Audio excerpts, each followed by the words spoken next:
IPL Anshar थिबा Piyush Chawla IPL को कले एंट्री।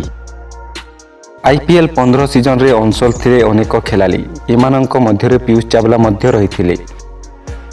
जो माने अंशर रहिथिले सेमानंक मध्यरे किछि टाका प्रीमियम लीग रे ओ केतेक इंग्लैंड काउंटेंट क्रिकेट खेलिबे। किंतु किछि खेलाली अंशर रहिथिले मध्य आईपीएल रे जड़ित रहिबे। सेमानंक मध्यरे पीयूष चावला अन्यतम। पीयूष चावला को खेलिबा भावे नुहे बरं कमेंट्री रे सामिल करिसंती ओ से रायनांक सह मिसी कमेंट्री बॉक्स रे कमेंट्री करिवे। सुरेश रैना आईपीएल 2022 रे मेगा नीलाम रे अंशल थिला बेले एबे कमेंट्री रे डेब्यू करिबा को जाउछंती। रवि शास्त्री सह कमेंट्री करिवे ओ तांको सहित पीयूष चावला मध्य कमेंट्री करिवे।